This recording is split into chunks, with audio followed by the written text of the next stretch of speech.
ವಿಶೇಷ ಕಾರ್ಯಕ್ರಮಕ್ಕೆ ಸ್ವಾಗತ. ನಾನು ಸಬಾ ಹಕೀಂ. ಒಂದು ಗೋಲ್ಡನ್ ಜಾಗಕ್ಕೆ ನಿಮ್ಮನ್ನು ಕರ್ಕೊಂಡು ಹೋಗ್ತಾ ಇದ್ದೀವಿ. ಆ ಗೋಲ್ಡನ್ ಜಾಗ ನಮ್ಮ ಈ ಸ್ಟುಡಿಯೋದಲ್ಲೇ ಬಂದು ಕೂತ್ಕೊಂಡಿದೆ ಆ ಬಗ್ಗೆ ಇನ್ಫಾರ್ಮೇಶನ್ ನೀಡೋದಕ್ಕೆ. ಅದೇ Ramaiah University of Applied sciences. So Ramaiah university ಸಾಕಷ್ಟು ವಿಶೇಷತೆಗಳಿಂದ ಕೂಡಿದೆ.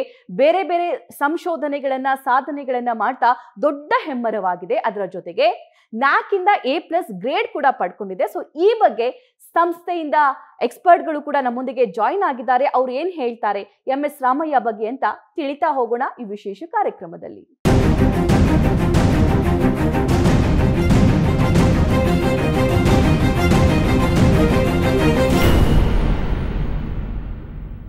ರಾಮಯ್ಯ ಯೂನಿವರ್ಸಿಟಿಗೆ ನ್ಯಾಕ್ ನಿಂದ A+ ಗ್ರೇಡ್ ಬಂದಿರೋದು ತುಂಬಾನೇ ಸಂತಸಕರ ವಿಷಯ.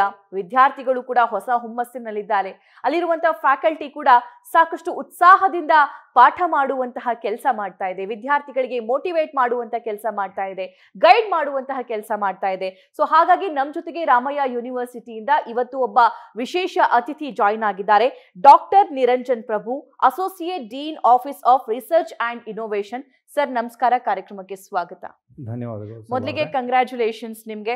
ನ್ಯಾಕ್ ಇಂದ A+ ಗ್ರೇಡ್ ಅನ್ನೋದು ಎಷ್ಟು ದೊಡ್ಡ ಕಿರೀಟ ಅನ್ನೋದು ನನಗೆ ತುಂಬಾ ಚೆನ್ನಾಗಿ ಅರ್ಥ ಆಗುತ್ತೆ. ಯಾಕಂದ್ರೆ ನಾನು ಕಾಲೇಜಲ್ಲಿ ಇದ್ದಾಗ ನ್ಯಾಕ್ ಟೀಮ್ನವ್ರು ಬರ್ತಿದ್ದಾರೆ ಅಂತಂದ್ರೆ ವಾಲಂಟಿಯರ್ಲಿ ವಿದ್ಯಾರ್ಥಿಗಳ ಪಾತ್ರನೂ ಕೂಡ ತುಂಬಾ ದೊಡ್ಡದಾಗಿರುತ್ತೆ. ಸೊ A+ ಗ್ರೇಡ್ ನ್ಯಾಕ್ ಇಂದ ಹೆಂಗ್ ಅನಿಸ್ತಾ ಇದೆ? ತುಂಬ ಧನ್ಯವಾದಗಳು. ಇದು ಬಹಳ ಖುಷಿಯ ವಿಚಾರ ನಮಗೆ, ಸಿಬ್ಬಂದಿ ವರ್ಗಕ್ಕೆ, ಅಧ್ಯಾಪಕರಿಗೆ ಹಾಗೂ ಮ್ಯಾನೇಜ್ಮೆಂಟ್ನವ್ರಿಗೆ ಎಲ್ರಿಗೂ ತುಂಬ ಖುಷಿ ತರ್ತಕ್ಕಂಥ ವಿಚಾರ. ನಮಗೆ ತುಂಬ ಹೆಮ್ಮೆ, ಗೌರವದ ವಿಚಾರ. ಯಾಕಂದರೆ ನ್ಯಾಕ್ A+ ಅಂದರೆ ಏನು ಸುಮ್ಮನೆ ಸಿಗ್ತಕ್ಕಂಥದ್ದಲ್ಲ. ನಾವು ನ್ಯಾಕ್ ರಾಷ್ಟ್ರೀಯ ಮಾನ್ಯತಾ ಮಂಡಳಿ ಅಂತ ಏನು ಹೇಳ್ತೀವಿ, ಮೌಲ್ಯಮಾಪನ ಮತ್ತು ಮಾನ್ಯತಾ ಮಂಡಳಿ ಅಂತ ಏನು ಹೇಳ್ತೀವಿ, ಅವರು ವಿವಿಧ ವಿಶ್ವವಿದ್ಯಾಲಯಗಳಿಂದ ತಜ್ಞರನ್ನು ಕಳಿಸ್ತಾರೆ ನಮ್ಮನ್ನು ಅಸೆಸ್ ಮಾಡಲಿಕ್ಕೆ. ಅವರು ಬಂದ್ಬಿಟ್ಟು ನಮ್ಮಲ್ಲಿ ಇನ್ಫ್ರಾಸ್ಟ್ರಕ್ಚರ್ ಹೇಗಿದೆ, ಅಧ್ಯಾಪಕ ವರ್ಗದ ಕ್ವಾಲಿಟಿ ಹೇಗಿದೆ, ನಾವು ಔಟ್ಕಮ್ಸ್ ಏನು ಬಂದಿದೆ, ಸ್ಟೂಡೆಂಟ್ಸ್ ಔಟ್ಪುಟ್ ಏನು ಬಂದಿದೆ, ಪ್ಲೇಸ್ಮೆಂಟ್ಸ್ ಏನಾಗಿದೆ, ಕ್ರೀಡಾ ಸೌಕರ್ಯಗಳೇನಿದ್ದಾವೆ, ಹಾಸ್ಟೆಲ್ ಫೆಸಿಲಿಟಿ ಏನಿದೆ, ಇದನ್ನೆಲ್ಲ ಅಸೆಸ್ ಮಾಡ್ತಾರೆ. ಜೊತೆಗೆ ನಮ್ಮ ಸಂಶೋಧನೆ ಏನು ನಡೀತಾ ಇದೆ ನಮ್ಮ ಯೂನಿವರ್ಸಿಟಿನಲ್ಲಿ, ಪಬ್ಲಿಕೇಶನ್ಸ್ ಯಾವ ಮಟ್ಟದಲ್ಲಿದೆ, ಪೇಟೆಂಟ್ಸ್ ಯಾವ ಮಟ್ಟದಲ್ಲಿ, ಇವನ್ನೆಲ್ಲವೂ ಅಸೆಸ್ ಮಾಡ್ತಾರೆ. ಜೊತೆಗೆ ನಮ್ಮ ಸ್ಟೂಡೆಂಟ್ ಸಪೋರ್ಟ್ ಏನಿದೆ ಅದನ್ನು ಕೂಡ ಅಸೆಸ್ ಮಾಡ್ತಾರೆ. ಈ ಎಲ್ಲ ಕ್ಯಾಟಗರಿಗಳಲ್ಲಿ 5 ಕ್ಯಾಟಗರಿ ಇರುತ್ತೆ, ಒಟ್ಟು ಮೇಜರ್ 5 ಕ್ಯಾಟಗರಿ ಇರುತ್ತೆ. ಆ 5 ಕ್ಯಾಟಗರಿಗಳಲ್ಲಿ ನಾವು ಉತ್ತಮವಾದಂಥ ಅಂಕಗಳನ್ನು ಗಳಿಸಿದ್ದೇವೆ. ಹಾಗಾಗಿ A+ ಗ್ರೇಡ್ ಬಂದಿದೆ. ಇದು A+ ಗ್ರೇಡ್ ನಮಗೆ ಬಹಳ ಮುಖ್ಯ. ಯಾಕೆ ಅಂದರೆ ಸ್ಟೂಡೆಂಟ್ಸ್ಗಳಿಗೆ ತುಂಬ ಆಪರ್ಚುನಿಟೀಸ್ ಓಪನ್ ಅಪ್ ಮಾಡುತ್ತೆ. ಒಂದು, ಅವರು ಹೊರದೇಶಗಳಿಗೆ ವಿದ್ಯಾಭ್ಯಾಸಕ್ಕೆ ಅಂತ ಅಪ್ಲೈ ಮಾಡಿದಾಗ ಹೊರದೇಶಗಳ ಯೂನಿವರ್ಸಿಟಿನಲ್ಲಿ ನ್ಯಾಕ್ A+ ಅನ್ನೋದು ತುಂಬ ಇಂಪಾರ್ಟೆಂಟ್ ಆಗುತ್ತೆ.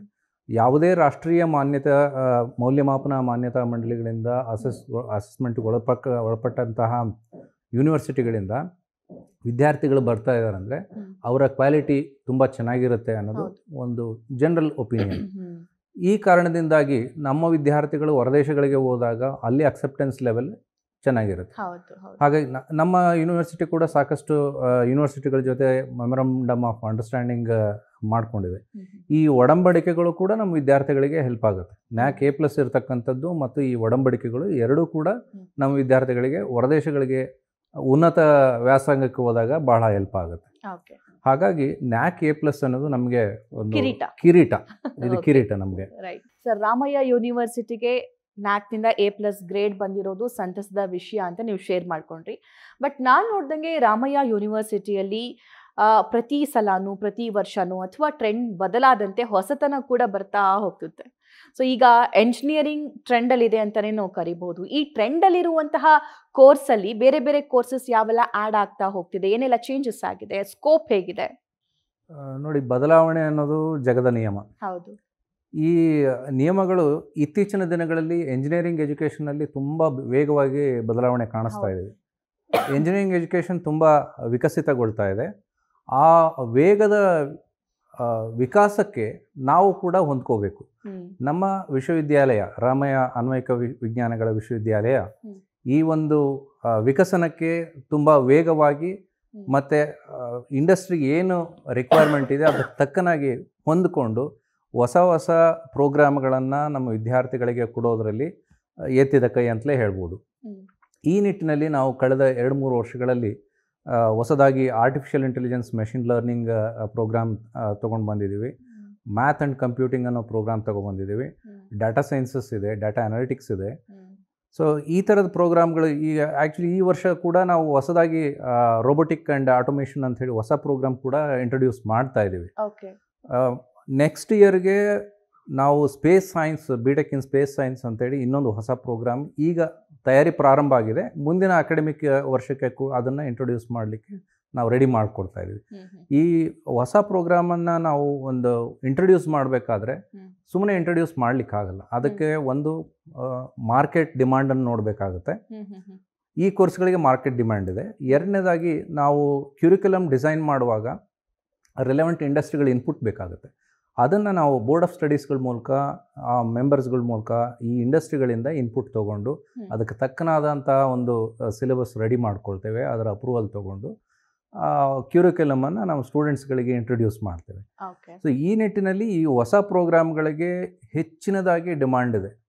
ಕಂಪ್ಯೂಟರ್ ಸೈನ್ಸ್ ಇರ್ಬೋದು, ಆಮೇಲೆ AI/ML, then math and computing, ಇವೆಲ್ಲವೂ ಹೊಸದಾಗಿದ್ದಾವೆ. ಬಟ್ ಇದರ ಜೊತೆಗೆ ಟ್ರೆಡಿಷ್ನಲ್ ಕೋರ್ಸಸ್ ಏನಿದೆ, ಈ ಟ್ರೆಡಿಷ್ನಲ್ ಕೋರ್ಸಸ್ ಕೂಡ ಹೆಚ್ಚಿನದಾಗಿ ಅವಕಾಶಗಳು ಇದೆ. ಓಕೆ ಸರ್, ರಾಮಯ್ಯ ಯೂನಿವರ್ಸಿಟಿ ಅಂತ ಕೇಳಿದ ತಕ್ಷಣ ಅಥವಾ ರಾಮಯ್ಯ ವಿದ್ಯಾಸಂಸ್ಥೆ ಅಂತ ಕೇಳಿದ ತಕ್ಷಣ ಎರಡು ಕಣ್ಣು ಅಂತ ಸಾಮಾನ್ಯವಾಗಿ ಅನಿಸುತ್ತೆ. ಒಂದು ಕಣ್ಣು ಎಂಜಿನಿಯರಿಂಗ್ ಆದರೆ ಮತ್ತೊಂದು ಕಣ್ಣು ಮೆಡಿಕಲ್. ಸೊ ಎಂಜಿನಿಯರಿಂಗ್ ಬಗ್ಗೆ ನೀವು ಇನ್ಫಾರ್ಮೇಷನ್ ಕೊಟ್ರಿ.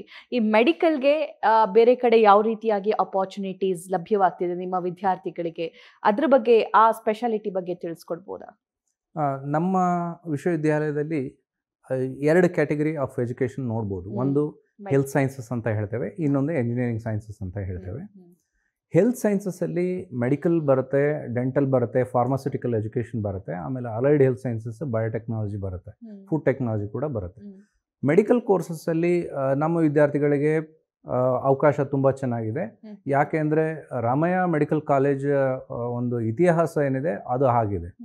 ಯಾಕೆಂದರೆ ನಮ್ಮ ಕರ್ನಾಟಕದಲ್ಲಿ ಟಾಪ್ 5 ಕಾಲೇಜಲ್ಲಿ ರಾಮಯ್ಯ ಮೆಡಿಕಲ್ ಕಾಲೇಜ್ ಕೂಡ ಒಂದು. ಇನ್ಫ್ಯಾಕ್ಟ್ ಉತ್ತಮವಾದಂಥ NIRF ರ್ಯಾಂಕಿಂಗ್ ಕೂಡ ಇದೆ ರಾಮಯ್ಯ ಮೆಡಿಕಲ್ ಕಾಲೇಜ್ಗೆ. ಈ ನಿಟ್ಟಿನಲ್ಲಿ ದ ಕ್ವಾಲಿಟಿ ಆಫ್ ಎಜುಕೇಷನ್ ಏನಿದೆ ಅದು ತುಂಬ ಚೆನ್ನಾಗಿ ಶ್ರೇಷ್ಠ ಮಟ್ಟದಲ್ಲಿ ಮೇಂಟೈನ್ ಮಾಡಿದ್ದೇವೆ ರಾಮಯ್ಯ ಮೆಡಿಕಲ್ ಕಾಲೇಜಲ್ಲಿ.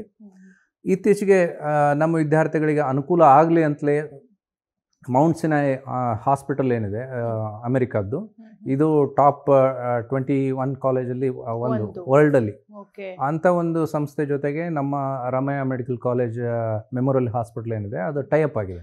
ಈ ಟೈಅಪ್ ಆಗಿರೋದ್ರಿಂದ ಏನು ಅನುಕೂಲ? ಇದರಿಂದ ಏನಾಗುತ್ತೆ, ನಮ್ಮ ಡಾಕ್ಟರ್ಗಳು ಕೂಡ ಅಲ್ಲಿಗೆ ಹೋಗ್ಲಿಕ್ಕೆ ಒಂದು ಎಕ್ಸ್ಚೇಂಜಿಗೆ ಒಂದು ಅವಕಾಶ ಇದೆ.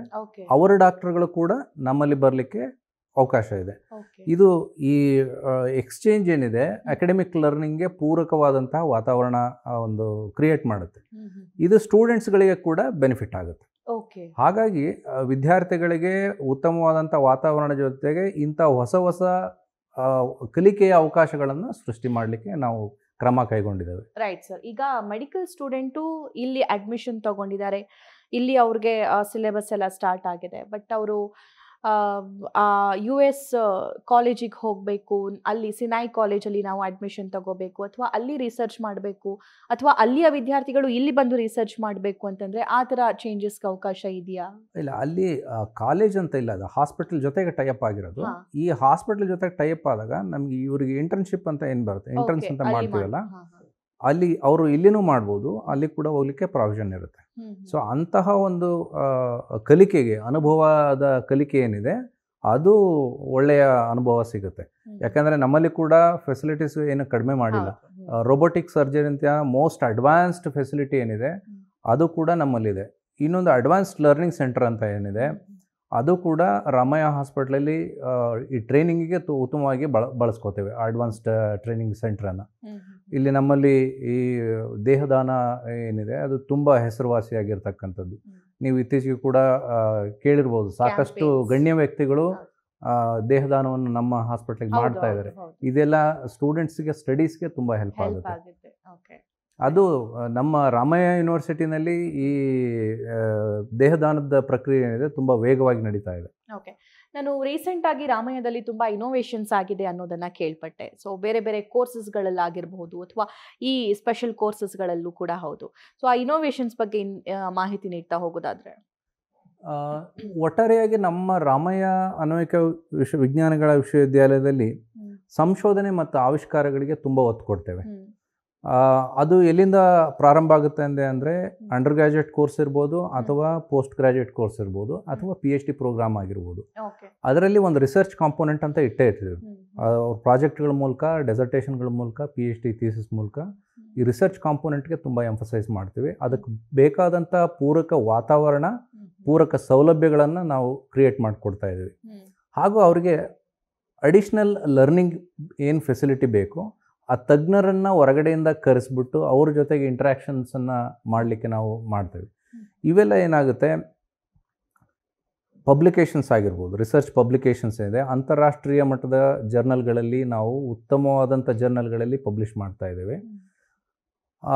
ಜೊತೆಗೆ ಪೇಟೆಂಟ್ಸ್ ಕೂಡ ಇಲ್ಲಿವರೆಗೆ ಲಾಸ್ಟ್ 10 ಇಯರ್ಸಲ್ಲಿ ಸುಮಾರು 130 ಪೇಟೆಂಟ್ಸ್ಗಳನ್ನು ನಾವು ಗಳಿಸ್ಕೊಂಡಿದ್ದೇವೆ. ಇದು ಹೇಗೆ ಸುಮ್ಮನೆ ಬರೋದಿಲ್ಲ, ಇದು ಸುಲಭವಾಗಿ ಬರೋದಿಲ್ಲ. ಯಾಕಂದರೆ ಅದಕ್ಕೆ ಪೂರಕವಾದಂಥ ವಾತಾವರಣ ಕೊಡಬೇಕು. ರಾಮಯ್ಯ ವಿಶ್ವವಿದ್ಯಾಲಯ ಅಂಥ ವಾತಾವರಣ ನಮ್ಮ ಅಧ್ಯಾಪಕ ವರ್ಗಕ್ಕೆ ಮತ್ತು ಸ್ಟೂಡೆಂಟ್ಸ್ಗಳಿಗೆ ಸುಮಾರು 65ರಿಂದ 70 ಪೇಟೆಂಟ್ಸ್ಗಳಲ್ಲಿ ಸ್ಟೂಡೆಂಟ್ಸ್ಗಳ ಹೆಸರು ಇದೆ, ಅವರು ಕೂಡ ಆಥರ್ಸ್. ಹಾಗಾಗಿ ಈ ಎಲ್ಲ ಸಂಶೋಧನೆಗಳಲ್ಲಿ ಸ್ಟೂಡೆಂಟ್ಸ್ ಇಂಟೆಗ್ರೇಟಿವ್ ಪಾರ್ಟ್. ಇದೇನು ಸೆಪ್ರೇಟಾಗಿ ಏನು ನಾವು ಬರೀ ಅಧ್ಯಾಪಕ ವರ್ಗದವರು ಅಷ್ಟೇ ಮಾಡ್ತೀವಿ ಅನ್ನೋಂಗಿಲ್ಲ, ಸ್ಟೂಡೆಂಟ್ಸ್ ಕೂಡ ಇದರಲ್ಲಿ ಭಾಗ ಆಗಿದ್ದಾರೆ. ಹಾಗಾಗಿ ಅವರಿಗೆ ಅಂತಹ ಒಂದು ರಿಸರ್ಚ್ ಮತ್ತು ಇನೋವೇಷನ್ಗೆ ಏನು ಪ್ರಾಧಾನ್ಯತೆ ಸಿಗಬೇಕು ಅದು ಸಿಗ್ತಾ ಇದೆ. ಓಕೆ ಸರ್, ನೀವು ಆ ಸಂಸ್ಥೆ ಈ ಡಿಪಾರ್ಟ್ಮೆಂಟ್ನ ಡೀನ್ ಆಗಿದ್ದೀರಿ. ಸೊ ನಿಮ್ಮ ಅನುಭವದ ಪ್ರಕಾರ ನಿಮ್ಮಲ್ಲಿ ರಿಸರ್ಚ್ಗೆ ಯಾವ ರೀತಿಯಾಗಿ ಸ್ಕೋಪ್ ಇದೆ ಅಂತ ವಿದ್ಯಾರ್ಥಿಗಳಿಗೆ? ನೋಡಿ, ಈಗ PhD ಸಂಶೋಧನಾರ್ಥಿಗಳು ಏನು ಬರ್ತಾರೆ ನಮ್ಮಲ್ಲಿ, ವಾರ್ಷಿಕವಾಗಿ ನಾವು 40 ಜೂನಿಯರ್ ರಿಸರ್ಚ್ ಫೆಲೋಶಿಪ್ ಕೊಡ್ತಾ ಇದ್ದೀವಿ ಸ್ಟೂಡೆಂಟ್ಸ್ಗೆ. ಜೊತೆಗೆ 20 ಸೀನಿಯರ್ ರಿಸರ್ಚ್ ಫೆಲೋಶಿಪ್ ಕೊಡ್ತಾ ಇದ್ದೀವಿ, 10 ಪೋಸ್ಟ್ ಡಾಕ್ಟರಲ್ ಫೆಲೋಶಿಪ್ ಕೊಡ್ತಾ ಇದ್ದೀವಿ ಅಕ್ರಾಸ್ ಯೂನಿವರ್ಸಿಟಿ. ಇದು ಸಾಮಾನ್ಯವಾದ್ದೇನಲ್ಲ. ನೀವು ಬೆಂಗಳೂರಲ್ಲಿ ಇರ್ತಕ್ಕಂಥ ಎಲ್ಲ ವಿಶ್ವವಿದ್ಯಾಲಯಗಳನ್ನು ನೋಡಿದರೆ, ಈವನ್ ಹೊರಗಡೆ ನೋಡಿದರೆ ಈ ಫೆಲೋಶಿಪ್ ಅಮೌಂಟ್ ಏನಿದೆ ತುಂಬ ಉತ್ತಮವಾಗಿದೆ. ಇದೇನು ಕಡಿಮೆ ಅಂತ ಏನಿಲ್ಲ, ಉತ್ತಮವಾಗಿದೆ. ಇದು ಫೆಲೋಶಿಪ್ ಅವರಿಗೆ ಫೈನಾನ್ಷಿಯಲ್ ಬರ್ಡನ್ ಕಡಿಮೆ ಮಾಡುತ್ತೆ. ಎರಡನೇದಾಗಿ ಅವರ ಮನಸ್ಸು ಸಂಶೋಧನೆ ಕಡೆ ಕೇಂದ್ರೀಕೃತಗೊಳಿಸ್ಲಿಕ್ಕೆ ಹೆಲ್ಪ್ ಮಾಡುತ್ತೆ. ಹಾಗಾಗಿ ಅವರು ಹಣಕಾಸಿನ ಬಗ್ಗೆ ಹೆಚ್ಚಿನದಾಗಿ ಯೋಚನೆ ಮಾಡೋ ಅಗತ್ಯ ಇರಲ್ಲ, ಸಂಶೋಧನೆ ಕಡೆ ಹೆಚ್ಚು ಕೇಂದ್ರೀಕೃತಗೊಳಿಸ್ಬೋದು. ಹೀಗಾಗಿ ಏನಾಗುತ್ತೆ, ರಿಸರ್ಚ್ ಔಟ್ಪುಟ್ ಅನ್ನೋದು ತುಂಬ ಬರುತ್ತೆ. ಜೊತೆಗೆ ನಾವು ಲಾಸ್ಟ್ 2 ಇಯರ್ಸಲ್ಲಿ, ಕಳೆದ 2 ವರ್ಷಗಳಲ್ಲಿ ಸುಮಾರು 4 ಕೋಟಿಯಷ್ಟು ಸೀಡ್ ಗ್ರ್ಯಾಂಟ್ಸ್ ಅಂತೇಳಿ ರಿಸರ್ಚ್ ಮಾಡಲಿಕ್ಕೆ ನಮ್ಮ ಅಧ್ಯಾಪಕ ವರ್ಗಕ್ಕೆ ಕೊಟ್ಟಿದ್ದೇವೆ. ಸೊ ಇದು ಒಬ್ಬೊಬ್ಬ ಫ್ಯಾಕಲ್ಟಿಗೆ 3ರಿಂದ 5 ಲಕ್ಷದವರೆಗೂ ಸೀಡ್ ಗ್ರ್ಯಾಂಟ್ಸ್ ಅಂತ ಕೊಡ್ತೀವಿ. ಅವರು ಈ ರಿಸರ್ಚ್ ಪ್ರಿಲಿಮಿನರಿ ವರ್ಕ್ ಏನಿರುತ್ತೆ ಪ್ರಾಥಮಿಕವಾಗಿ ಮಾಡಿಕೊಂಡು ಒಂದು ಪ್ರಾಥಮಿಕ ಡಾಟಾ ಕ್ರಿಯೇಟ್ ಮಾಡಿಕೊಂಡು ಈ ಡಾಟಾಗಳನ್ನು ಆಧರಿಸಿ ಅವರು ದೊಡ್ಡದಾಗಿ ಸಂಶೋಧನಾ ಪ್ರಾಜೆಕ್ಟ್ಗಳನ್ನು ಬರೆದು ಗೌರ್ಮೆಂಟ್ ಏಜೆನ್ಸಿಗಳಿಗೆ ಸಬ್ಮಿಟ್ ಮಾಡ್ಬೋದು. ಗೌರ್ಮೆಂಟ್ ಏಜೆನ್ಸಿಗಳು ಅದನ್ನು ಎವ್ಯಾಲ್ಯೂಯೇಟ್ ಮಾಡ್ತಾರೆ. ಎವ್ಯಾಲ್ಯೂಯೇಟ್ ಮಾಡಿದ ಮೇಲೆ ಅದಕ್ಕೆ ಗೌರ್ಮೆಂಟಿಂದ ನಮಗೆ ಗ್ರ್ಯಾಂಟ್ ಸಿಗುತ್ತೆ. ಹೀಗೆ ನಾವು ಕಳೆದ 5 ವರ್ಷಗಳಲ್ಲಿ ಸುಮಾರು 16.5 ಕೋಟಿ ರೂಪಾಯಿ ಸಂಶೋಧನಾ ಗ್ರಾಂಟ್ಗಳನ್ನು ಗೌರ್ಮೆಂಟ್ ಏಜೆನ್ಸಿಗಳಿಂದ ನಾವು ತೊಗೊಂಡಿದ್ವಿ. DST ಆಗಿರ್ಬೋದು, DBT ಆಗಿರ್ಬೋದು, ICM ಆಗಿರ್ಬೋದು, DRDO ಆಗಿರ್ಬೋದು. ಸೊ ಈ ಥರ ಏಜೆನ್ಸಿಗಳಿಂದ ನಾವು 16.5 ಕೋಟಿ ರೂಪಾಯಿ ಸಂಶೋಧನಾ ಗ್ರಾಂಟ್ಗಳನ್ನು ನಾವು ತೊಗೊಂಡಿದ್ದೀವಿ. ಕಳೆದ 1 ವರ್ಷದಲ್ಲಿ 5 ಕೋಟಿ ರೂಪಾಯಿ ರಿಸರ್ಚ್ ಗ್ರಾಂಟ್ಸ್ ನಮಗೆ ಸಿಕ್ಕಿದೆ ಗೌರ್ಮೆಂಟ್ ಏಜೆನ್ಸೀಸಿಂದ. ಹಾಗಾಗಿ ನಾವು ಇಂಟರ್ನಲಿ ರಾಮಯ್ಯ ಯೂನಿವರ್ಸಿಟಿಯಿಂದ ಫ್ಯಾಕಲ್ಟಿಗೆ ಮತ್ತು ಸ್ಟೂಡೆಂಟ್ಸ್ಗೆ ಸಪೋರ್ಟ್ ಮಾಡ್ತಾ ಇದ್ದೀವಿ ಫೈನಾನ್ಷಿಯಲಿ. ಎರಡನೇದಾಗಿ ಗೌರ್ಮೆಂಟ್ ಏಜೆನ್ಸಿಗಳಿಂದ ಕೂಡ ಫೈನಾನ್ಷಿಯಲ್ ಗ್ರಾಂಟ್ಸನ್ನು ತರುವಲ್ಲಿ ನಾವು ಸಕ್ಸೀಡ್ ಆಗಿದ್ದೇವೆ ಅಂತ ಹೇಳ್ಬೋದು. ಅದಷ್ಟು ಈಸಿ ಕೆಲಸ ಅಲ್ಲ ಸರ್. ಗೌರ್ಮೆಂಟಿಂದ ರಿಸರ್ಚ್ ಫಂಡ್ಸ್ ಬರಬೇಕು, ಮತ್ತೊಂದು ಬರಬೇಕು ಅಂತಂದರೆ ಆ ಕ್ವಾಲಿಟಿ ನಮ್ಮಲ್ಲಿ ಇರಬೇಕು. ಸೊ ಇಲ್ಲಿ ಕ್ಲಿಯರ್ ಆಗಿ ಗೊತ್ತಾಗುತ್ತೆ ರಾಮಯ್ಯಲ್ಲಿ ಆ ಕ್ವಾಲಿಟಿ ಇದೆ ಅಂತ. ಒಂದು ಸ್ಮಾಲ್ ಬ್ರೇಕ್ನ ಸಮಯ ಆಗಿದೆ. ಸೊ ರಾಮಯ್ಯದಲ್ಲಿ ಕಲಿತಾ ಇರುವಂತಹ ಸ್ಟೂಡೆಂಟ್ಸ್ ಬೇರೆ ಬೇರೆ ರಿಸರ್ಚ್ಗಳನ್ನು ಮಾತ್ರ ಮಾಡ್ತಾ ಇಲ್ಲ, ಡಿಫೆನ್ಸ್ಗೂ ಕೂಡ ತಮ್ಮ ಪಾತ್ರವನ್ನ ಸಾಕಷ್ಟು ಮುಡಿಪಾಗಿಡ್ತಾ ಇದ್ದಾರೆ. ಸೊ ಆ ಬಗ್ಗೆನೂ ಕೂಡ ಮಾಹಿತಿಯನ್ನ ಪಡ್ಕೊಳ್ಳೋಣ. ಅದರ ಜೊತೆಗೆ ಒಂದು ಯೂನಿವರ್ಸಿಟಿ ಅಥವಾ ಒಂದು ವಿದ್ಯಾಸಂಸ್ಥೆ ಅಂತಂದ್ರೆ ಪ್ಲೇಸ್ಮೆಂಟ್ ಬಗ್ಗೆ ಸಾಕಷ್ಟು ಪ್ರಶ್ನೆಗಳಿರುತ್ತೆ. ಸೊ ಈ ವಿದ್ಯಾಸಂಸ್ಥೆಯಲ್ಲಿ, ಈ ಯೂನಿವರ್ಸಿಟಿಯಲ್ಲಿ ನಾವು ಗ್ರಾಜುಯೇಟ್ ಆದ್ರೆ ನಮಗೆ ಸೆಕ್ಯೂರ್ ಆಗಿರುವಂತಹ ಪ್ಲೇಸ್ಮೆಂಟ್ ಸಿಗುತ್ತಾ ಅಂತ, ಆ ಬಗ್ಗೆನೂ ಕೂಡ ಪ್ರಶ್ನೆ ಕೇಳಿ ಉತ್ತರ ಪಡ್ಕೊಳ್ಳೋಣ ಬ್ರೇಕ್ನ ಬಳಿಕ.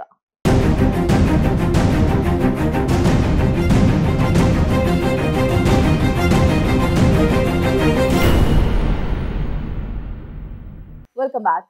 ರಾಮಯ್ಯ ಯೂನಿವರ್ಸಿಟಿ ಬಗ್ಗೆ ನಾವು ಮಾತಾಡ್ತಾ ಇದ್ವಿ. ಸರ್ ರಿಸರ್ಚ್ ಬಗ್ಗೆ ಸಾಕಷ್ಟು ಮಾಹಿತಿಯನ್ನ ನೀಡ್ತಾ ಇದ್ರು. ಈ R&D ರಿಸರ್ಚ್ ಅಂಡ್ ಡೆವಲಪ್ಮೆಂಟ್ ಅನ್ನುವಂತಹ ಆ ಸೆಕ್ಷನ್ ನ ಅಡಿಯಲ್ಲಿ ವಿದ್ಯಾರ್ಥಿಗಳು ಸಾಕಷ್ಟು ರಿಸರ್ಚ್ ಗಳನ್ನ ಮಾಡ್ತಾ ಇದ್ದಾರೆ. ಡೆಫಿನೆಟ್ಲಿ ಫ್ಯಾಕಲ್ಟಿ ಅಂತೂ ಇದ್ದೇ ಇರ್ತಾರೆ. ಅದರ ಜೊತೆಗೆ ಸರ್ ಡಿಫೆನ್ಸ್ ಪ್ರಾಜೆಕ್ಟ್ ಮಾಡ್ತಿದ್ದಾರೆ ಅಂತ ಹೇಳಿದ್ರೆ ನಿಮ್ಮ ವಿದ್ಯಾರ್ಥಿಗಳು ಮತ್ತು ನಿಮ್ಮ ಟೀಮ್ ಸೇರ್ಕೊಂಡು, ಇದು ತುಂಬಾ ದೊಡ್ಡ ಕೆಲಸ. ದೇಶಕ್ಕೆ ಒಂದು ಅಳಿಲು ಸೇವೆ ಅಂತಾನೆ ನಾವು ಇದನ್ನ ಕನ್ಸಿಡರ್ ಮಾಡಬಹುದು. ಸೊ ಯಾವೆಲ್ಲ ಪ್ರಾಜೆಕ್ಟ್ಸ್ಗಳು ಆಗ್ತಿದೆ, ವಿದ್ಯಾರ್ಥಿಗಳ ಉತ್ಸಾಹ ಹೇಗಿದೆ, ಅವ್ರಿಗೆ ಗೈಡೆನ್ಸ್ ಹೇಗೆ ಸಿಗ್ತಿದೆ? ನೋಡಿ, ಡಿಫೆನ್ಸ್ ಪ್ರಾಜೆಕ್ಟ್ಗಳನ್ನು ನಾವು ಸಾಕಷ್ಟು ಹ್ಯಾಂಡಲ್ ಮಾಡ್ತಾ ಇದ್ದೇವೆ. ಒಂದು ಎಲೆಕ್ಟ್ರಾನಿಕ್ಸ್ ಮತ್ತು ಮೆಟೀರಿಯಲ್ಸ್ ಕೆಮಿಸ್ಟ್ರಿನಲ್ಲಿ ಹೆಚ್ಚು ಪ್ರಾಜೆಕ್ಟ್ಗಳು ನಮ್ಮಲ್ಲಿ ಡಿಫೆನ್ಸ್ ನಡೀತಾ ಇದೆ. ಎಲೆಕ್ಟ್ರಾನಿಕ್ಸಲ್ಲಿ ನಾವು ಒಂದು ಪ್ರಾಜೆಕ್ಟ್ಗಳನ್ನು ತೊಗೊಂಡ್ರೆ, ನಾವು ಡಿಫೆನ್ಸ್ನವ್ರಿಗೋಸ್ಕರ ಒಂದು ಬಯೋನಿಕ್ ಹ್ಯಾಂಡ್ ಅಂತ ಮಾಡಿಕೊಟ್ಟಿದ್ದೀವಿ. ಅಂದರೆ ಕೈ ಕತ್ತರಿಸಿರುತ್ತಲ್ಲ, ಡಿಫೆನ್ಸ್ ಪರ್ಸನಲ್ಗೆ ಲ್ಯಾಂಡ್ ಮೈನಿಂಗ್ ಬ್ಲಾಸ್ಟ್ ಆದಾಗ ಆಂಪ್ಯೂಟೀಸ್ ಏನಿರ್ತಾರೆ ಅವರಿಗೆ ಆರ್ಟಿಫಿಷಿಯಲ್ ಲಿಂಬನ್ನು ಕೊಡ್ತೇವೆ.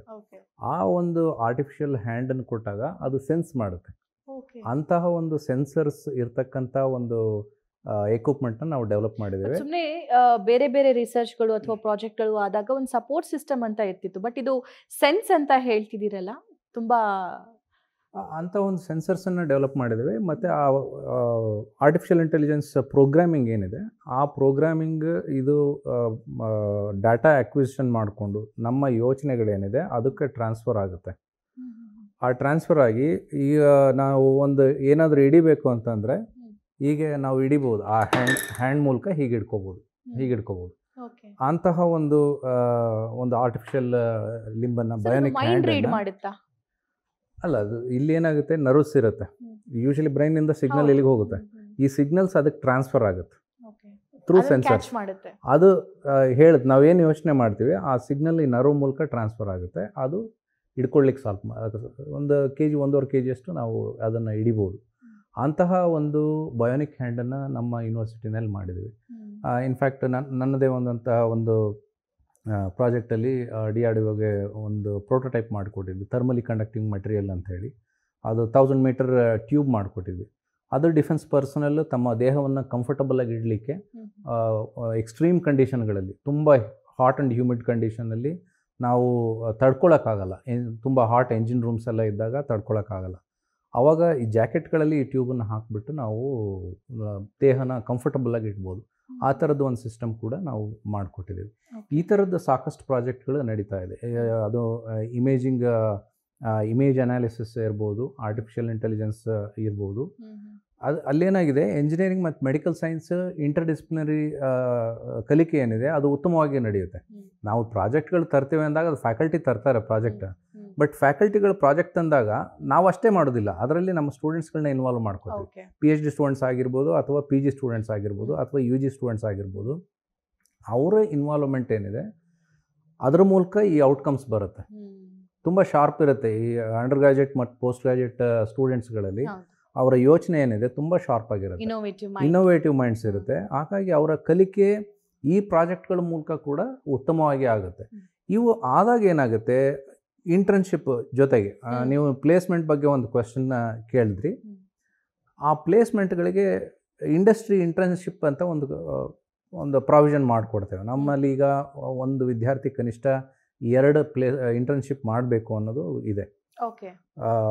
ಅಲ್ಲಿ ಪ್ಲೇಸ್ಮೆಂಟ್ ಸಪೋರ್ಟ್ ಇದೆ, ಪ್ಲೇಸ್ಮೆಂಟ್ ಆಫೀಸ್ ಸಪೋರ್ಟ್ ಇದೆ. ಜೊತೆಗೆ ಅಧ್ಯಾಪಕ ವರ್ಗದವರು ಕೂಡ ನಮ್ಮ ವಿದ್ಯಾರ್ಥಿಗಳಿಗೆ ಸಹಾಯ ಮಾಡ್ತಾರೆ. ಅವರು ಇಂಡಸ್ಟ್ರಿನಲ್ಲಿ 1 ತಿಂಗಳು 2 ತಿಂಗಳು, ಕೆಲವು ಸರಿ 6 ತಿಂಗಳವರೆಗೂ ಇಂಟರ್ನ್ಶಿಪ್ ಸಿಗುತ್ತೆ. ಕೆಲವು ಕಡೆ ಅವರಿಗೆ ಪೇಯ್ಡ್ ಇಂಟರ್ನ್ಶಿಪ್ ಕೂಡ ಇದೆ. ಈ ಇಂಟರ್ನ್ಶಿಪ್ ಆದಾಗ ಅಲ್ಲಿ ಇಂಡಸ್ಟ್ರಿ ಎನ್ವಿರಾನ್ಮೆಂಟ್ ಅರ್ಥ ಮಾಡ್ಕೊಳ್ಳಿಕ್ಕೆ ವಿದ್ಯಾರ್ಥಿಗಳಿಗೆ ಸಹಕಾರಿಯಾಗಿರುತ್ತೆ. ಎರಡನೇದು, ಇಂಡಸ್ಟ್ರಿನವರಿಗೆ ಅವರ ಸಾಮರ್ಥ್ಯ ಮೆಷರ್ ಮಾಡಲಿಕ್ಕೆ ಒಂದು ಅವಕಾಶ ಇರುತ್ತೆ ಆ ಪೀರಿಯಡಲ್ಲಿ. ಆವಾಗ ಏನಾಗುತ್ತೆ, ಭಾಳಷ್ಟು ಕೇಸ್ಗಳಲ್ಲಿ ಅಲ್ಲೇ ಅವರಿಗೆ ಪ್ಲೇಸ್ಮೆಂಟ್ ಆಗುತ್ತೆ. ಈ ಥರದ ಕೇಸ್ಗಳು ತುಂಬ ಇದೆ ನಮ್ಮಲ್ಲಿ. ಇಂಟರ್ನ್ಶಿಪ್ ಒನ್ ವೇ ಅವರಿಗೆ ಎಕ್ಸ್ಪೀರಿಯನ್ಷಿಯಲ್ ಲರ್ನಿಂಗ್ ಒಂದು ಕೊಡುತ್ತೆ. ಎರಡನೇದು, ಇಂಡಸ್ಟ್ರಿನವ್ರಿಗೆ ಇವರನ್ನು ಮೌಲ್ಯಮಾಪನ ಮಾಡಲಿಕ್ಕೂ ಸಮಯ ಕೊಡುತ್ತೆ. ಮೂರನೇದು, ಅವರಿಗೆ ಪ್ಲೇಸ್ಮೆಂಟ್ ಕೂಡ ಹೆಲ್ಪ್ ಆಗುತ್ತೆ. ಹಾಗಾಗಿ ನಮ್ಮಲ್ಲಿ ಪ್ಲೇಸ್ಮೆಂಟ್ ಇಂದಿನ ವರ್ಷದಲ್ಲಿ ನಾವು ನೋಡಿದ್ರೆ ತುಂಬ ಚೆನ್ನಾಗಿ ಪ್ಲೇಸ್ಮೆಂಟ್ ಆಗಿದೆ. ಅಪ್ ಟು 52 lakh ಪ್ಯಾಕೇಜ್ವರೆಗೂ ಸ್ಯಾಲ್ರಿ ಅವರಿಗೆ ಸಿಕ್ಕಿದೆ ನಮ್ಮ ವಿದ್ಯಾರ್ಥಿಗಳಿಗೆ. ಸೊ ನಮಗಿಂತಲೂ ಚೆನ್ನಾಗಿ ಸ್ಯಾಲ್ರಿ ಗಳಿಸ್ತಾ ಇದ್ದಾರೆ. ಹಾಗಾಗಿ ನಾವು ತುಂಬಾ ಖುಷಿ ಇದೆ ಆ ಹೌದು. ವಿಚಾರದಲ್ಲಿ. ನಮ್ಮ ವಿದ್ಯಾರ್ಥಿಗಳು ನಮಗಿಂತ ಜಾಸ್ತಿ. ಎತ್ತರದಾಗಿ ಬೆಳೆದಾಗ ನಮಗೆ ಶಿಕ್ಷಕರಿಗೆ initial days ಬಹಳ ಅಲ್ಲಿ. ಖುಷಿ ಆಗುತ್ತೆ. ಅದು ಹೌದು. ಇನಿಷಿಯಲ್ ಡೇಸ್ ಅಲ್ಲಿ. ಹೌದು, ನಾವು ಈ ಜಸ್ಟ್ ಈಗ ಒಂದು ನೋಡಿ 10 ವರ್ಷ ಯೂನಿವರ್ಸಿಟಿ ಏಜ್, ಓಕೆ. ತುಂಬಾ ಏನು ಹಳೇದಲ್ಲ ಯೂನಿವರ್ಸಿಟಿ. ನಮ್ಮ ವಿದ್ಯಾರ್ಥಿಗಳು 4ನೇ ವರ್ಷ ಎಂಜಿನಿಯರಿಂಗ್ ಮುಗಿಸ್ತಾನೆ ಅಥವಾ 2ನೇ ವರ್ಷ ಪೋಸ್ಟ್ ಗ್ರಾಜುಯೇಟ್ ಪ್ರೋಗ್ರಾಮ್ ಮಾಡ್ತಾನೆ, ಆ ಮಟ್ಟದ ಸ್ಯಾಲ್ರಿಗಳು ತಗೊಳ್ತಾರೆ ಅಂದ್ರೆ ಅದು ಹೆಮ್ಮೆ ಅನ್ಸುತ್ತೆ ನಮಗೆ. Definitely sir.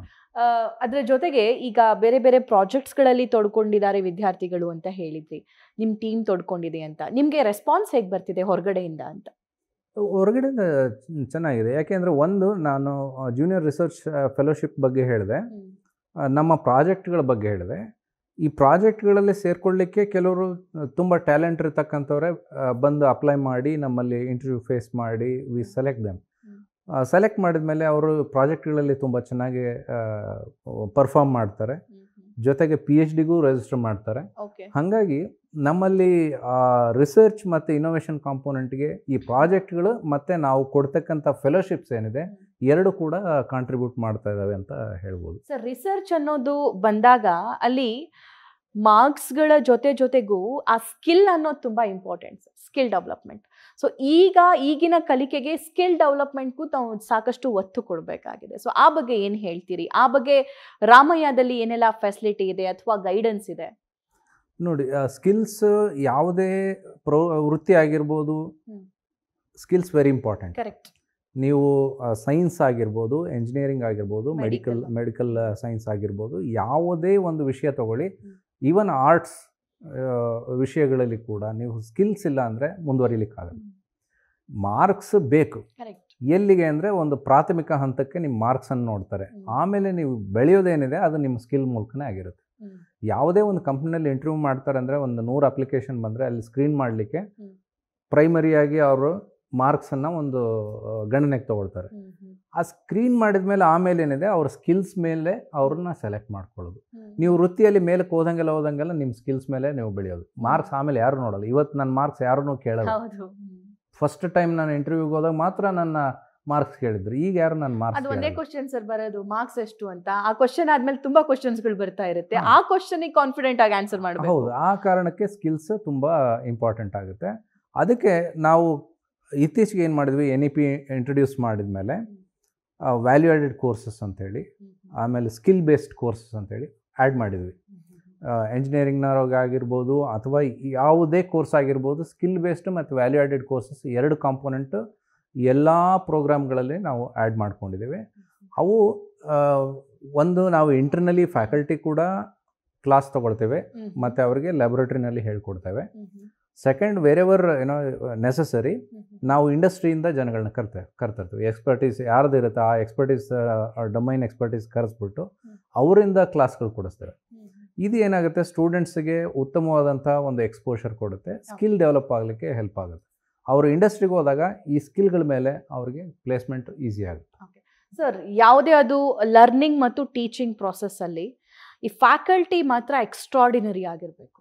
ಆ ಫ್ಯಾಕಲ್ಟಿ ಮೆಂಬರ್ ಬಗ್ಗೆ ಏನು ಹೇಳ್ತೀರಿ? ನಮ್ಮಲ್ಲಿ ಸಾಕಷ್ಟು ಡಿಪಾರ್ಟ್ಮೆಂಟ್ಗಳಲ್ಲಿ ಎಲ್ಲ PhD ಇರ್ತಕ್ಕಂಥವರೇ ಇದ್ದಾರೆ.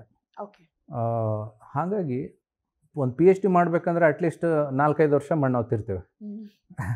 ಸೊ ಅವರಿಗೆ ಒಂದು ಸ್ಕಿಲ್ಸ್ ಅಂತ ಏನಿದೆ, ಒಂದು ರಿಸರ್ಚ್ ಜೊತೆಗೆ ಮ್ಯಾಚುರಿಟಿ ಅಂತ ಏನಿದೆ, ಟೀಚಿಂಗ್ ಮ್ಯಾಚುರಿಟಿ ಕೂಡ ಡೆವಲಪ್ ಆಗುತ್ತೆ PhD ಮಾಡುವಾಗ. ಈವನ್ ನಮ್ಮ PhD ಸ್ಟೂಡೆಂಟ್ಸಿಗೆ ಕೂಡ ನಾವು ಅಡಿಷ್ನಲಿ ಒಂದು 10 hours ಟೀಚಿಂಗ್ ಲೋಡ್ ಆಗ್ತೇವೆ. ಯಾಕಂದರೆ ನಮ್ಮಲ್ಲಿ ಟೀಚರ್ಸ್ಗಳ ಕೊರತೆ ಸಾಕಷ್ಟಿದೆ, ಕ್ವಾಲಿಟಿ ಟೀಚರ್ಸ್ ಕೊರತೆ. ಅವರಿಗೆ ಸಂಶೋಧನೆ ಜೊತೆಗೆ ಅಧ್ಯಾಪಕ ವೃತ್ತಿಯ ಒಂದು ಬೇಸಿಕ್ಸ್ ಏನಿದೆ ಅದು ಕೂಡ ನಾವು ಕಲಿಸ್ತಾ ಇದ್ದೇವೆ. ಆ ಒಂದು ಕಲಿಕೆ ನಮಗೂ ಕೂಡ, ಅಧ್ಯಾಪಕರಾಗಿ ನಮಗೂ ಕೂಡ ನಾವು PhD ಮಾಡುವಾಗ ನಾವು ಅದನ್ನು ಗಳಿಸ್ಕೊಂಡಿದ್ದೀವಿ. ಜೊತೆಗೆ ಎಕ್ಸ್ಪೀರಿಯನ್ಸ್ಡ್ ಫ್ಯಾಕಲ್ಟಿ ಇರೋದ್ರಿಂದ ಅವರಿಗೆ ಸಾಕಷ್ಟು ಅಡಿಷ್ನಲ್ ಲರ್ನಿಂಗ್ ಕೂಡ ಇರುತ್ತೆ. ಹಾಗಾಗಿ ಆ ಸ್ಕಿಲ್ಸ್, ಟೀಚಿಂಗ್ ಸ್ಕಿಲ್ಸ್ ಏನಿದೆ ಅದು ನಮ್ಮಲ್ಲಿ ಉತ್ತಮವಾಗಿದೆ ಅಂತಲೇ ಹೇಳಲಿಕ್ಕೆ ಇಷ್ಟಪಡ್ತೇನೆ ನಾನು. ಓಕೆ ಸರ್, ನಾನು ಇವಾಗ ತುಂಬ ಬೇಸಿಕ್ ಕ್ವಶನ್ ನಂದು ಏನಂತಂದರೆ, ನಾನು ಆ್ಯಂಕರ್ ಆಗಿ ಕ್ವಶನ್ ಕೇಳಲ್ಲ, ನಾನು ಆಸ್ ಅ ಸ್ಟೂಡೆಂಟ್ ಕೇಳ್ತೀನಿ, ಆಸ್ ಅ ಪೇರೆಂಟ್ ಈ ಕ್ವಶನ್ ಕೇಳ್ತೀನಿ. ಈಗ ರಾಮಯ್ಯ ಬಗ್ಗೆ ಇಷ್ಟೆಲ್ಲ ನೀವು ಎಕ್ಸ್ಪ್ಲೇನ್ ಮಾಡಿದ್ರು ಕೂಡ ಅಲ್ಲಿರೋ ಯುನೀಕ್ ಆಸ್ಪೆಕ್ಟ್ಸ್ ಯಾವುದು ಅನ್ನೋದು ಸ್ಟೂಡೆಂಟ್ಗಳ ಪ್ರಶ್ನೆ ಆಗಿರುತ್ತೆ. ಒಂದು, ರಾಮಯ್ಯಗೆ ನಾನು ಯಾಕೆ ಜಾಯ್ನ್ ಆಗಬೇಕನ್ನೋದು. ಇದು ನಾನು 2-3 ಪಾಯಿಂಟ್ ಹೇಳಿದೆ. ಒಂದು, ಇಂಟರ್ನ್ಶಿಪ್ ಹೇಳಿದೆ. ಮಿನಿಮಮ್ 2 ಇಂಟರ್ನ್ಶಿಪ್ ನಮ್ಮಲ್ಲಿ ಕೊಡ್ತೇವೆ. ಕೆಲವರಿಗೆ 3ನೇದು ಕೂಡ ಆಪರ್ಚುನಿಟಿ ಕೊಡಿಸಿದ್ದೇವೆ. ಅವರು ಉತ್ತಮವಾಗಿ ಬಳಸ್ಕೊಂಡಿದ್ದಾರೆ. ಇಂಟರ್ನ್ಶಿಪ್ ಒಂದು, ಪ್ರಾಜೆಕ್ಟ್ ಬೇಸ್ಡ್ ಲರ್ನಿಂಗ್ ಏನಿದೆ ಅದು ಕೂಡ ತುಂಬ ಉತ್ತಮವಾದಂತಹ ಆಪರ್ಚುನಿಟಿ ಸ್ಟೂಡೆಂಟ್ಸ್ಗೆ. ಈ ಪ್ರಾಜೆಕ್ಟ್ ಬೇಸ್ಡ್ ಲರ್ನಿಂಗಲ್ಲಿ ನಾವು ಆಧಾರಿತ ಕಲಿಕೆ ಅಂತ ಏನು ಹೇಳಿದ್ವಿ, ಎಕ್ಸ್ಪೀರಿಯನ್ಷಿಯಲ್ ಲರ್ನಿಂಗ್, ಇದು ತುಂಬ ಇಂಪಾರ್ಟೆಂಟ್. ಇವತ್ತು ಯಾವುದೇ ಸ್ಕೂಲ್ ಆಗಿರ್ಬೋದು, ಕಾಲೇಜ್ ಆಗಿರ್ಬೋದು, ಯೂನಿವರ್ಸಿಟಿ ಆಗಿರ್ಬೋದು, ಎಕ್ಸ್ಪೀರಿಯನ್ಷಿಯಲ್ ಲರ್ನಿಂಗ್ ಅಂತ ಏನು ಹೇಳ್ತೀವಿ ಅದಕ್ಕೆ ಹೆಚ್ಚು ಮಹತ್ವ ಕೊಡ್ತಾರೆ. ಈ ಪ್ರಾಜೆಕ್ಟ್ ಬೇಸ್ಡ್ ಲರ್ನಿಂಗಲ್ಲಿ ಅದು ಇಂಪಾರ್ಟೆಂಟ್ ಆಗುತ್ತೆ. ಯಾಕಂದರೆ ಅವರು ಹ್ಯಾಂಡ್ಸ್ ಆನ್ ಮಾಡ್ತಾರೆ, ಏನು ಕೈಯಲ್ಲಿ ಎಕ್ಸ್ಪೆರಿಮೆಂಟ್ ಮಾಡಿಬಿಟ್ಟು ಅಥವಾ ಪ್ರೋಗ್ರಾಮಿಂಗ್ ಕೋಡಿಂಗ್ ಮಾಡಿ ಏನು ಕಲಿತಾರೆ ಅದರ ಮೂಲಕ ಕಲಿಕೆ ಆಗುತ್ತೆ. ಬರೀ ನಾವು ಟೀಚಿಂಗ್ ಬೋರ್ಡ್ ಮೇಲೆ ಮಾಡಿ ಅಷ್ಟೇ ಕಲಿಸೋದಿಲ್ಲ. ಈ ಎಕ್ಸ್ಪೀರಿಯನ್ಷಿಯಲ್ ಲರ್ನಿಂಗ್ ಮೂಲಕ ಹೆಚ್ಚು ಕಲಿತಾರೆ, ಫೀಲ್ಡ್ಗೆ ಹೋಗ್ತಾರೆ. ಈಗ ಸಿವಿಲ್ ಇಂಜಿನಿಯರಿಂಗ್ ತೊಗೊಂಡ್ರೆ ಅವ್ರು ಫೀಲ್ಡ್ಗೆ ಹೋಗ್ತಾರೆ. ಆಮೇಲೆ ಇಂಡಸ್ಟ್ರಿಯಲ್ ವಿಸಿಟ್ಸ್ ಇರುತ್ತೆ. ಇವೆಲ್ಲ ಏನಾಗುತ್ತೆ, ನಾವು ರಾಮಯ್ಯ ಯೂನಿವರ್ಸಿಟಿನ ಡಿಫ್ರೆಂಟಾಗಿ ನೋಡಲಿಕ್ಕೆ ಒಂದು ಅವಕಾಶ ಸಿಗುತ್ತೆ. ನಿರಂಜನ್ ಸರ್, ಕೊನೆಯದಾಗಿ ಏನು ಒಪಿನಿಯನ್ ನಿಮ್ಮದು? ಒಂದು, ನೀವು ಯಾವುದೇ ವಿದ್ಯಾರ್ಥಿ ಆಗಿರ್ಬೋದು, ಯಾವುದೇ ಪೇರೆಂಟ್ ಆಗಿರ್ಬೋದು, ಅವರಿಗೆ ನನ್ನ ಒಂದು ಮನವಿ ಏನಂದರೆ, ಯಾವುದೇ ಒಂದು ಸಂಸ್ಥೆನ ನೀವು ಚೂಸ್ ಮಾಡುವಾಗ ನಿಮ್ಮ ಮಕ್ಕಳ ವಿದ್ಯಾಭ್ಯಾಸಕ್ಕೆ ಒಂದು ವಿಸಿಟ್ ಹಾಕಿ ನೀವು ನೋಡಿ, ಫೆಸಿಲಿಟೀಸ್ ನೋಡಿ, ಅಧ್ಯಾಪಕ ವರ್ಗ ಯಾವ ಮಟ್ಟದಲ್ಲಿದ್ದಾರೆ ನೋಡಿ, ಆಮೇಲೆ ಡಿಸೈಡ್ ಮಾಡಿ. ಹಾಗಾಗಿ ನಾವು ಇತ್ತೀಚೆಗೆ ನ್ಯಾಕ್ ಅಸೆಸ್ಮೆಂಟ್ ಆಗಿರೋದ್ರಿಂದ ಅವರು 5 ಕ್ಯಾಟಗರಿಗಳಲ್ಲಿ ನಮ್ಮನ್ನು ಅಸೆಸ್ ಮಾಡಿದ್ದಾರೆ. Teaching learning, student support. ನಮ್ಮಲ್ಲಿ ಆ್ಯಕ್ಚುಲಿ ಹೆಚ್ಚು ಮಾರ್ಕ್ಸ್ ಸಿಕ್ಕಿರೋದೇ ಸ್ಟೂಡೆಂಟ್ ಸಪೋರ್ಟಲ್ಲಿ. ಹಾಗಾಗಿ ನೀವು ಅರ್ಥ ಮಾಡ್ಕೋಬೋದು ಸ್ಟೂಡೆಂಟ್ಸ್ಗೆ ಎಷ್ಟು ಮಟ್ಟಿಗೆ ನಮ್ಮಿಂದ ಸಪೋರ್ಟ್ ಸಿಗ್ತಾ ಇದೆ ಅಂತ ಹೇಳಿ. ಸಂಶೋಧನೆಗೆ ಒತ್ತು ಕೊಡ್ತಾ ಇದ್ದೀವಿ. ಇವೆಲ್ಲವೂ ರಾಮಯ್ಯ ಯೂನಿವರ್ಸಿಟಿನಲ್ಲಿ ಉತ್ತಮವಾಗಿದೆ. ಹಾಗಾಗಿ ರಾಮಯ್ಯ ಯೂನಿವರ್ಸಿಟಿನಲ್ಲಿ ನೀವು ಚೂಸ್ ಮಾಡಿಕೊಂಡ್ರೆ ಉತ್ತಮ ಭವಿಷ್ಯ ಇದೆ. ನಮ್ಮಲ್ಲಿ ಪರ್ಟಿಕ್ಯುಲರ್ಲಿ ಮೆಡಿಕಲ್ ಕಾಲೇಜಲ್ಲಿ ಒಂದು ಟರ್ಮ್ ಯೂಸ್ ಮಾಡ್ತೇವೆ, ವೂಮ್ ಟು ಟೂಂಬ್ ಅಂತ ಹೇಳಿ. ಅಂದರೆ ನೀವು ರಾಮಯ್ಯದಲ್ಲಿ ಒಂದು ಸರಿ LKG UKG ಎಂಟ್ರಿ ಕೊಟ್ಟರೆ ಕೊನೆಗೆ ನಾವು ಸತ್ತ ಮೇಲೂ ಕೂಡ ನಮ್ಮ ಬಾಡಿ ಅಲ್ಲಿಗೆ ಡೊನೇಟ್ ಮಾಡ್ಬೋದು. ಮೆಡಿಕಲ್ ಎಜುಕೇಷನ್ ಇದೆ, ಇಂಜಿನಿಯರಿಂಗ್ ಎಜುಕೇಷನ್ ಇದೆ, ಸ್ಕೂಲ್ ಎಲ್ಲ ಹಂತದ ಎಜುಕೇಷನ್ ನಮ್ಮಲ್ಲೇ ಇದೆ. ಅಲ್ಲೇ ಕೆಲಸ ಮಾಡ್ಬೋದು ಕೂಡ. ನಾವು ಜಾಬ್ ಅಲ್ಲೇ ಸೇರ್ಕೊಂಡು ಅಲ್ಲೇ ಕೆಲಸ ಮಾಡ್ಬೋದು. ಜೊತೆಗೆ ನಾವು ಸತ್ತಾಗ ನಮ್ಮ ದೇಹವನ್ನು ನಮ್ಮ ಕಾಲೇಜ್ಗೆ ಡೊನೇಟ್ ಮಾಡಿಬಿಟ್ಟು ಅದನ್ನು ಸ್ಟಡೀಸ್ಗೆ ಬಳಸ್ಕೊಳ್ಳಿಕ್ಕೆ ಒಂದು ಪ್ರಾಧಾನ್ಯತೆ ಇದೆ, ಪ್ರಾವಿಷನ್ ಇದೆ. ಹಾಗಾಗಿ ರಾಮಯ್ಯ ಯೂನಿವರ್ಸಿಟಿನ ನೀವು ಎಕ್ಸ್ಪ್ಲೋರ್ ಮಾಡಲಿಕ್ಕೆ ನಾನು ಇನ್ವೈಟ್ ಮಾಡ್ತೇನೆ. Right, Niranjan Prabhu sir, thank you so much ಇಷ್ಟೊತ್ತು ಸಾಕಷ್ಟು ಇನ್ಫಾರ್ಮೇಶನ್ ಶೇರ್ ಮಾಡ್ಕೊಂಡಿದ್ದಕ್ಕೆ. Thank you very much. Sir ಹೇಳ್ದಂಗೆ ಡೈರೆಕ್ಟ್ ಆಗಿ ನೀವು ರಾಮಯ್ಯಗೆ ವಿಸಿಟ್ ಮಾಡಬೇಕು ಅಥವಾ ಕಾಲ್ ಮಾಡಿ ಕಾಂಟ್ಯಾಕ್ಟ್ ಮಾಡಬೇಕು ಅಥವಾ ವೆಬ್ಸೈಟ್ ಯಾವುದು ಅನ್ನುವಂತಹ ಪ್ರಶ್ನೆ, ಕ್ವಶನ್ ಮಾರ್ಕ್ ಏನಾದರೂ ನಿಮಗೆ ಕಾಡ್ತಾ ಇದ್ರೆ ನೋಟ್ ಮಾಡ್ಕೊಳ್ಳಿ address card. Registered as MS Ramaiah University of Applied Sciences, Jnana Gangotri Campus, New BL Road, MSR Nagar, Bangalore 560054. Contact number ಈ ರೀತಿಯಾಗಿದೆ: 918010004444. Email ID admissions@msruas.ac.in. ಇವರ ವೆಬ್ಸೈಟ್ www.msruas.ac.in. ಎಸ್ ವೀಕ್ಷಕರೇ, ಇದಾಗಿತ್ತು ಈ ಹೊತ್ತಿನ ವಿಶೇಷ ಕಾರ್ಯಕ್ರಮ. ನೀವು ನೋಡ್ತಾ ಇರಿ ನ್ಯೂಸ್ ಫಸ್ಟ್, ನಿರ್ಭೀತಿಯಿಂದ ನಿಮ್ಮ ಪರವಾಗಿ.